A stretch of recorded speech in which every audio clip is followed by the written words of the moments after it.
Hello everyone, welcome to Sweet Memories. Upcoming రివ్యూలోకి వెళ్ళిపోదాం. అమర్ ఫోన్లో ఆరు పాప వాయిస్ విని తన చిట్టి ఆరు పాపని గుర్తు చేసుకుంటూ ఉంటాడు. అదే విషయాన్ని రాథోడ్తో చెప్పగానే రాథోడ్, సార్ నాకెందుకో మిస్ అమ్మ పాప మళ్ళీ మీకు దగ్గర అవుతారేమో అనిపిస్తుంది, మీ దగ్గరికి వస్తారేమో అనిపిస్తుంది సార్ అని అంటారు. పాపం అమర్ మనసులో, నిజంగా బాగి ఆరు నా దగ్గరికి వస్తారా? వాళ్ళిద్దరూ వచ్చే రోజు వచ్చేసిందా? ఎందుకంటే నా ఆశలు నెరవేరుతాయా లేదో అర్థం కావట్లేదు అని పాపం మనసులో అనుకుంటాడు అమర్. అంటే అమర్ మనసులో బాగీపై అండ్ పాపపై చాలా ప్రేమ ఉంది, కొండంత ప్రేమ ఉంది. బట్ బాగి ఎందుకు వదిలేసి వెళ్ళిపోయిందే అనే కోపం అనేది ఒక లేయర్ లాగే ఉంది, కానీ బాగీపై ప్రేమ అనేది అలానే ఉంది. బాగి ఎప్పటికైనా తిరిగి వస్తే బాగిని కల్లారా చూసుకుందామనే ఒక హోప్ అయితే ఉంది అమర్కి. ఇది ఇలా ఉండగా మార్నింగ్ అవుతుంది. అమర్ బాగి అండ్ పాప గురించి ఆలోచిస్తూ అలా ఇంకా బస్ స్టాప్ దగ్గర వెయిట్ చేస్తూ ఉంటారు, తన ఫ్రెండ్ విక్రమ్ వస్తున్నాడు అని. సో అలా అమర్ పక్కనే అనాథ శరణాలయం నుండి వచ్చిన రాజుగారు కూడా వెయిట్ చేస్తూ ఉంటారు. ఇంకా రాజుగారిని చూస్తారు అమర్. సార్ మీరు ఎలా ఉన్నారు అని అడుగుతారు. సార్ మీ దయ వల్ల, మీరు బాగి మేడం కలిసి ఇచ్చిన 50 లక్షల వల్ల ఇప్పటి వరకు కూడా పిల్లలు ఎలాంటి లోటు లేకుండా చదువుకుంటున్నారు, వాళ్ళ జీవితాన్ని కొనసాగిస్తున్నారు. మీకు మేము ఎంత రుణపడినా తక్కువే సార్ అని పాపం చెప్తారనమాట. వెంటనే రాజుగారు అమర్తో, సార్ మీరెవరి కోసం వెయిట్ చేస్తున్నారు అంటే, అరకు నుండి నా ఫ్రెండ్ విక్రమ్ వస్తున్నారు, అందుకే అతని గురించే వెయిట్ చేస్తున్నాను. అవును మీరెందుకు వచ్చారు అంటే, సార్ మాకు తెలిసిన వాళ్ళు హైదరాబాద్ వస్తున్నారు, అందుకే వచ్చాను సార్ అని చెప్పి ఇంకా అలా పాపం కవర్ చేస్తారు రాజుగారు. అప్పుడే కరెక్ట్గా బస్ అనేది అక్కడ ఆగుతుంది. ఇంకా బాగి అండ్ పాప ఇద్దరూ హ్యాపీగా కూర్చొని ఉంటారు. బాగి పాప ఆరు పాప అయితే ఫోన్ చూసుకుంటూ ఉంటుంది. అదే టైంకి ఇంకా బాగి అమర్ని చూస్తుంది. విండో సీట్లో నుండి అమర్ని చూసిన బాగి ఒక్కసారిగా షాక్ అయిపోయి వెంటనే ఇంకా అలా కవర్ చేసుకుంటూ చీర కొంగుతో తన ఫేస్ అంతా కవర్ చేసేసుకుంటుంది బాగి. బస్ సడన్గా ఆగడంతో ఇంకా పాప చేతిలో ఉన్న ఫోన్ అనేది కింద పడిపోతుంటే ఆ విక్రమ్ అయితే పట్టుకుంటాడు.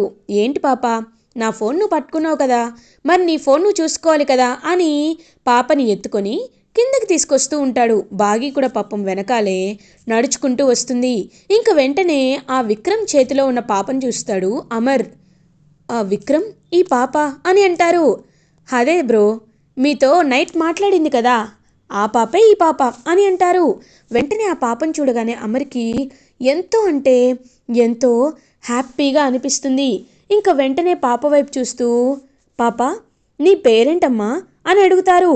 వెంటనే ఇంక పాప చెప్పేలోపు రాజుగారు, సార్ నేను చెప్పాను కదా సార్, ఇదిగో వీళ్ళే నాకు తెలిసిన వాళ్ళు సార్ అని అంటారు. హో అవునా, పాప ఒక్కదే వచ్చిందా అని అనేసరికి కొంగు కప్పుకొని ఉన్న బాగి కూడా కనబడుతుంది. ఇంకా బాగి వెంటనే వెనక్కి తిరిగి, సార్ అంటే వాళ్ళు కొంచెం ఆర్థోడాక్స్, ఎవరికి ఎక్కువ కనబడరు సార్, సరే మేము వెళ్ళొస్తాం సార్ అని చెప్పి ఇంకా అలా పాప బాగి అండ్ తను ముగ్గురు వెళ్ళిపోతారు. రాజుగారు బాగి అండ్ పాపని అనాథ శరణాలయానికి తీసుకువెళ్తారు. ఇంకా అమర్ కూడా తన ఫ్రెండ్ విక్రమ్ని అయితే అలా తన ఇంటికి తీసుకువెళ్తాడు. ఇది ఇలా ఉండగా మనోహరి అలా నడుచుకుంటూ వస్తూ ఉంటే ఒక్కసారిగా మనోహరి కాల్ అనేది స్కిడ్ అయి కరెక్ట్గా అరుంధతి ఫోటో ముందు వచ్చి పడుతుంది. ఇంకా ఫోటో ముందు పడి ఒక్కసారిగా కాళ్ళకి ఎదురు దెబ్బ తగులుతుందనమాట మనోహరికి. అరుంధతి ఫోటో పెట్టిన టేబుల్ గుద్దుకొని తన లెగ్ బొటని వేలికి రక్తం వస్తూ ఉంటుంది. ఇంకా బ్లీడింగ్ అవుతున్న మనోహరిని చూస్తూ ఉంటుందన్నమాట. చెంబా, మనోహరి ఏమైంది అని అడుగుతారు. చెంబా అనుకోకుండా జారి పడిపోయాను, ఇప్పుడేమో ఇలా అని అంటుంది. మనోహరి ఇదంతా చూస్తుంటే ఏదో అపశకునంలా ఉంది, ఎందుకంటే నీకు కరెక్ట్గా ఇదే రోజు దెబ్బ తగలడం ఏంటో నాకైతే అర్థం కావట్లేదు. రేపే నువ్వు అంతం చేయాలనుకున్నా, నిన్ను అంతం చేయాలనుకున్నా బాగి కడుపులో పుట్టిన అరుంధతి పుట్టినరోజు రాబోతుంది. అలాంటి పుట్టినరోజు ముందు నీకు ఇలా దెబ్బ తగలడం అంటే ఖచ్చితంగా ఇది ఏదో ఒక దుశ్శకునం అని అనుకోవాలి. నిన్ను అంతం చేయడానికి మళ్ళీ ఆ బాప అడుగు పెడుతుందేమోనని అనుకోవాలి అని ఇంక వెంటనే అలా తనకి తెలిసిన గవ్వలు వేసి చూస్తుంది చెంబా. అన్ని గవ్వలు ఫ్లిప్ అవుతాయి, కానీ ఒక గవ్వ మాత్రం అలా తిరుగుతూనే ఉంటుంది. ఇంక వెంటనే చూస్తూ ఉంటారనమాట మనోహరి. ఇదిగో చూసావా మనోహరి, నీకు రానున్న గండాన్ని ముందే ఈ గవ్వలు చెప్తున్నాయి, కాబట్టి నువ్వు చాలా జాగ్రత్తగా ఉండాలి మనోహరి అని ఇంకా చెంబా మనోహరికి కాషన్ చేస్తూ ఉంటుంది. లేదు చెంబా, అలా జరగకూడదు. ఒకవేళ అలా జరిగేటట్టయితే అంతకంటే ముందు అమర్తో నాకు పెళ్లి జరగాలి. అప్పుడే ఏం జరిగినా నాకు అమర్ కట్టిన తాళి మెళ్ళో ఉంటుంది కాబట్టి ధైర్యం ఉంటుంది అని ఇంకా ఆలోచిస్తూ ఉంటుంది మనోహరి.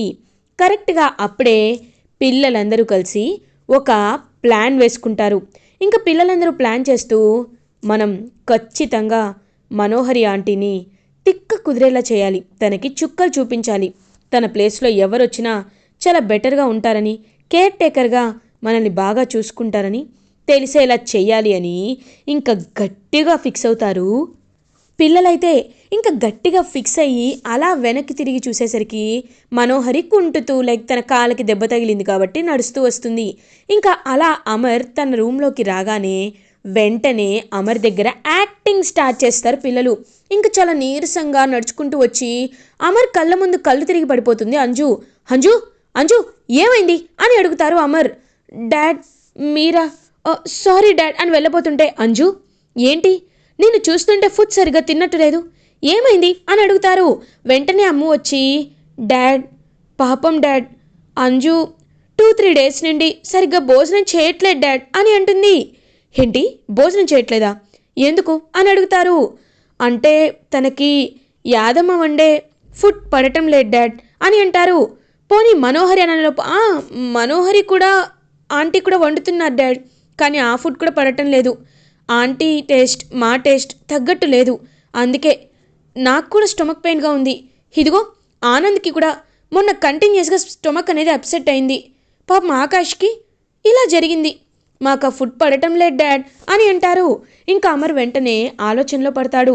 వెంటనే అమర్ అయితే నేనే ఒక మంచి కుక్ని చూస్తాను అని అంటారు. డాడ్ అవునా, థ్యాంక్ యూ డాడ్, మళ్ళీ మాకు అమ్మలా వండే ఒక కుక్ని కేర్ టేకర్ని చూడండి డాడ్, ఎందుకు చెప్తున్నామో అర్థం చేసుకోండి, మా హెల్త్ కంటే ఏది ఎక్కువ కాదు కదా డాడ్ అని అమ్ము అంటుంది. అవును, నాకు మీకంటే మీ హెల్త్ కంటే ఏది ఎక్కువ కాదు, నేను ఖచ్చితంగా ఒక కుక్ని చూస్తాను, మీరేమి కంగారు పడకండి అని చెప్పేసి అక్కడి నుండి వెళ్ళిపోతుంటే ఇంకా మనోహరి అలా కోపంగా చూస్తుంది. ఏంటి మనోహరి ఆంటీ, అబద్ధాలు ఆడడం, మా డాడ్ని ఐస్ చేయడం మీ ఒక్కరికే కాదు మాకు కూడా తెలుసు అని చెప్పి ఇంకా మనోహరికి దిమ్మ తిరిగేలాంటి ఒక కౌంటర్నిచ్చి అక్కడి నుండి వెళ్ళిపోతారు పిల్లలు. ఏదైతే ఏంటి, త్వరలోనే ఖచ్చితంగా మన ఇంటికి ఒక కొత్త వ్యక్తి వస్తారు, ఆ మనోహరి బండారాన్ని బయట పెడతారు. ఆంటీని 5 ఏళ్ళగా గమనిస్తున్నాం, అంతకు ముందంటే అసలు గమనించలేదు, కానీ తర్వాత అర్థమవుతుంది, డాడ్ ముందు ఒకలా ఉంటారు, డాడ్ వెళ్ళిపోయాక ఒకలా ఉంటారు, ఖచ్చితంగా మనోహరి ఆంటీని ఈ ఇంటి నుండి మనం దూరం చేయాలి, అదే కరెక్ట్ అని చెప్పి ఇంకా పిల్లలందరూ శబదం చేసుకుంటారు. ఇది ఇలా ఉండగా బాగి అండ్ పాప రాజుగారి అనాథ శరణాలయానికి రీచ్ అవుతారు. ఇంకా అక్కడున్న పిల్లలందరూ మేడం అని చెప్పి బాగిని వచ్చి హక్ చేసుకుంటారు. పిల్లలు ఎలా ఉన్నారు అని అడుగుతారు. మేడం మేము చాలా బాగున్నాం మేడం, మిమ్మల్ని మేము చాలా మిస్ అవుతున్నాం మేడం, మీరు వెళ్ళిపోయిన తర్వాత అక్క వాళ్ళు కూడా రావటం లేదు మేడం అని అంటారు. ఏంటి, అంజు వాళ్ళు ఇక్కడికి రావటం లేదా అని పాపం ఆలోచనలో పడుతుంది. అవునమ్మా, మీరు వెళ్ళాక ఆ ఇంటికి కళానే పోయింది, అమరేంద్ర గారు చాలా స్ట్రిక్ట్గా మారిపోయారంట, నాకు మొన్న రాతోడు కనబడితే చెప్పారు అని అంటారు. అవునా, పాపం అక్క ఎంతలా ఫీల్ అవుతుందో పైనుండి చూస్తూ, ఆయన ఎందుకు ఇలా స్ట్రిక్ట్గా మారారు, ఆ మనోహరి వల్ల ఇదంతా అయ్యుంటుంది అని పాపం అలా ఆలోచిస్తూ ఉంటుందన్నమాట బాగి. ఇంకా పిల్లలతో, పిల్లలు ఇవాళ నేను మీకు వండి పెడతాను, మీరు చాలా హ్యాపీగా భోజనం చేయాలి సరేనా అని ఇంకా పిల్లలందరికీ హ్యాపీగా వండి పెడుతుందన్నమాట బాగి. వండి పెట్టిన తర్వాత రాజుగారి దగ్గరికి వచ్చి, రాజుగారు రేపు మా బుజ్జమ్మ బర్త్డే కాబట్టి నేను గుడికి వెళ్ళాలనుకుంటున్నాను అని అంటారు. అయ్యో మేడం, గుడికి వెళ్ళండి, అలాగే మిలిటరీ స్కూల్కి వెళ్ళి అడ్మిషన్ తీసుకోండి. మీకంటే ఇక్కడ మాకు ఇంపార్టెంట్ ఎవరు కాదు మేడం. చిట్టి పాపతో మీరు ఎన్ని కష్టాలు పడుతున్నారో నాకు సరస్వతి మేడం మొత్తం చెప్పారు. ఆ దేవుడు మంచి వాళ్ళకే ఎప్పుడు కష్టాలు ఇస్తారు మేడం. మీలాంటి వాళ్ళని ఎప్పుడు కష్టాలు పెడుతూనే ఉంటారు. కానీ ఒకటి మాత్రం గుర్తుపెట్టుకోండి, సీతమ్మ కూడా రాముడికి దూరమై వనవాసం చేసింది. కానీ రాముడి మనసులో సీతమ్మకి ఎప్పుడూ ప్రేమ తగ్గలేదు. వాళ్ళకున్న పరిస్థితుల వల్లే వాళ్ళు దూరంగా ఉండాల్సి వచ్చింది. మీ కథ కూడా అలాంటిదే మేడం. సార్ మిమ్మల్ని తప్ప ఎవరిని మీ అంతగా ప్రేమించలేరు. ఎప్పటికీ ఆ మనోహరి ఆగడాలని సార్ ఖచ్చితంగా తెలుసుకొని తన నిజస్వరూపాన్ని తెలుసుకొని తన్ని ఖచ్చితంగా కట్టిపెట్టే రోజు ఒకటి వస్తుంది మేడం అని చెప్పి పాపం రాజుగారు చెప్తారు. ఇంక వెంటనే బాగి, మీరు నాకు ధైర్యాన్ని ఇస్తున్నందుకు థ్యాంక్ యూ సార్ అని పాపతో హ్యాపీగా తన రూమ్లోకి వెళ్తుంది. ఇంకా అలా బాగిని చూస్తూ, అమ్మా హైదరాబాద్ అంటే ఇదే కదా, చాలా బాగుంది, రేపు స్కూల్ ఇంకా బాగుంటుంది కదా అని చెప్పి స్కూల్ గురించి ఆలోచిస్తుంటే, స్కూల్ కాదు, ముందు మనం గుడికి వెళ్ళాలి అని అంటారు. గుడికా అని అంటుంది. అవును, ఎవ్రీ ఇయర్ నీ బర్త్డేకి గుడికి వెళ్తాం కదా, అందుకే మనం గుడికి వెళ్ళాలి అని అంటారు. ఓకే అని చెప్పి ఇంకా హ్యాపీగా గుడికి వెళ్ళడానికి ఫిక్స్ అవుతారు బాగి అండ్ పాప. ఇది ఇలా ఉండగా మార్నింగ్ అవుతుంది. బాగి పాప ఆరు పాప బర్త్డే రోజు గుడికి రీచ్ అవుతారు. కరెక్ట్గా అదే గుడికి అమర్, పిల్లలు, మనోహరి కూడా వస్తారు. ఇంకా అలా అమర్ అండ్ పిల్లలు ఈరోజు మన బుజ్జమ్మ బర్త్డే కదా అని అనుకుంటారు. అవును, ఈ సంవత్సరమైనా బుజ్జమ్మ కనబడితే చాలా బాగుండనిపిస్తుంది. దేవుడా, మేము కోరుకునేది ఒకటే, మమ్మల్ని మా అమ్మ బాగా చూసుకుంది. మా అమ్మ తర్వాత అమ్మలా మాకు ఎలాంటి లోటు రాకుండా మిస్సమ్మ మమ్మల్ని కంటికి రెప్పలా చూసుకుంది. అలాంటి మిస్సమ్మ మాకు ఎదురుపడేలా చూడు దేవుడా, ప్లీజ్, మేం మనస్ఫూర్తిగా కోరుకుంటున్నామని పిల్లలందరూ పాపం మనస్ఫూర్తిగా నమస్కారం పెట్టుకుంటారు. అదే టైంకి బాగి అండ్ ఆరు పాప కూడా గుడిలో అడుగు పెడతారు. ఇంకా గుడిలో అన్ని అన్నదానాలు జరిపిస్తూ ఉంటాడనమాట అమర్. ఎందుకంటే ఎవ్రీ ఇయర్ ఎలా అయినా బాగి వదిలేసి వెళ్ళిపోయినా తన పాపపై బాగిపై ప్రేమ ఉన్న అమర్ అయితే పాప పేరుపై ఎవ్రీ ఇయర్ అన్నదానం అయితే జరిపిస్తూ ఉంటారు. కరెక్ట్గా అప్పుడే ఇంకా బాగి అలా వెళ్తూ ఉంటే, ఏంటి ఇవాళ వంట మనిషి రాలేదా, చెప్పాను కదయ్యా చాలా టైం అవుతుందని అనేసరికి బాగి అక్కడికి వెళ్తుంది.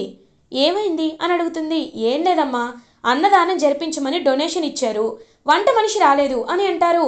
అయ్యో, తనకేమైందో, నేను వంట చేస్తానండి, ఎందుకంటే ఇవాళ నా పాప పుట్టినరోజు కూడా, నా చేత్తో అందరూ భోజనం చేస్తే నాకు చాలా హ్యాపీగా ఉంటుంది అని ఇంకా పాపం బాగీనే ఆ వంటలన్నీ చేస్తుందన్నమాట. తన చేత్తోనే ద హ్యూజ్ మెంబర్స్ అందరికీ గుడిలో అన్నదానం జరిపించడానికి తన చేత్తో వంట చేస్తుంది. ఆరు పాప అలా ఆడుకోవడానికి వెళ్తుంది. కరెక్ట్గా ఆడుకోవడానికి వెళ్తూ ఇంకా గంట కొట్టడానికి ప్రయత్నిస్తూ ఉంటే అమర్ పాపని ఎత్తుకొని గంట కొట్టిస్తాడు. పాప వెంటనే వెనక్కి తిరిగి చూసి, ఎవరు మీరు అని అడుగుతుంది. పాప, నన్ను గుర్తుపట్టలేదా, అదే మొన్న బస్ స్టాప్లో షేక్ హ్యాండ్ ఇచ్చాను కదా అని అంటారు. ఓ మీరా, మీరు మిలిటరీ కదా అని అంటుంది. అవును, ఎలా గుర్తుపట్టావు అని అడుగుతారు.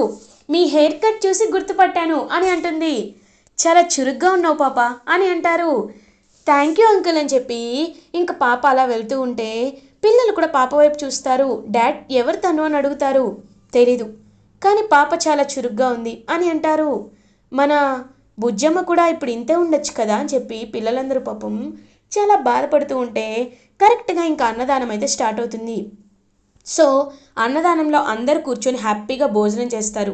ఇంకా అమర్ చాలా హ్యాపీగా ఫీల్ అవుతాడు. లాస్ట్కి అంటే అందరూ తిన్న తర్వాత పిల్లలు అమర్ కూడా ఇంకా కూర్చొని భోజనం చేస్తూ ఉంటే ఒక్కసారిగా అమర్ అండ్ పిల్లలు ఆ భోజనం తింటూ షాక్ అయిపోతారు. ఎందుకంటే అది అచ్చం బాగీ చేతి వంటలాగే అనిపిస్తుంది. ఏయ్ అంజు, ఈ కర్రీ సత్యం మిస్సమ్మ చేసినట్టే ఉంది కదా అని అంటారు. అవునమ్ము, నాకు కూడా అలాగే అనిపించింది. ఒకవేళ మిస్సమ్మ ఇక్కడికి వచ్చిందా అని పాపం చుట్టూ చూస్తూ ఉంటే అమర్కి కూడా మనసులో అనిపించి చుట్టూ చూస్తూ ఉంటాడు. ఏంటి, మిస్సమ్మ ఏమైనా దేవత పైనుండి కిందకు వచ్చిందా, తనలా వంట ఎవరు చేయలేరా, మీరు మరీ ఓవర్గా ఆలోచిస్తున్నారు, తినండి అని అంటుంది మనోహరి. ఇంకలా అందరూ భోజనం చేస్తారు. బాగి పాపం అలా కరెక్ట్గా వెళ్ళబోతూ గుడి నుండి కింద పడిపోబోతుంటే ఒక చెయ్యి వచ్చి పట్టుకుంటుంది. ఎవరిదో కాదు, అమర్. అమర్ అలా ఇంకా బాగీని 5 ఏళ్ల తర్వాత తను ప్రమాదంలో ఉంటే పట్టుకుంటాడు అండ్ తన వైపు చూస్తూ ఉంటాడనమాట అమర్. ఇంకా అలా అమర్ తన వైపు చూస్తూ ఉండగానే బాగీ కూడా అమర్ వైపు చూస్తూ ఉంటుంది. ఒక్కసారిగా 5 ఏళ్ల తర్వాత బాగీని చూసిన అమర్ బాగీని హక్ చేసుకుంటాడు. పాపం బాగీకి చాలా అంటే చాలా ఎమోషనల్గా అనిపిస్తుంది. కానీ వెంటనే అమర్ దూరంగా జరుగుతాడు. ఎక్కడికి వెళ్ళిపోయావు అని అడుగుతారు.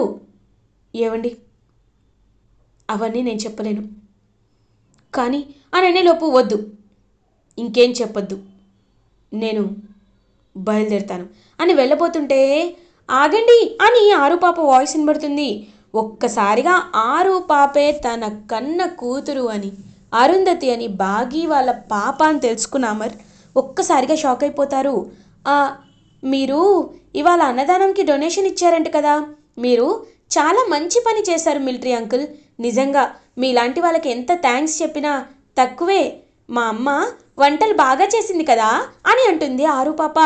ఒక్కసారిగా పిల్లలు కూడా అక్కడికి వచ్చి బాగీని చూసి షాక్లో ఉండిపోతారు. ఇంకా బాగీ అలా కన్నీళ్ళు తుడుచుకుంటూ పాప వైపు చూస్తూ పిల్లల వైపు చూస్తూ ఉంటుంది.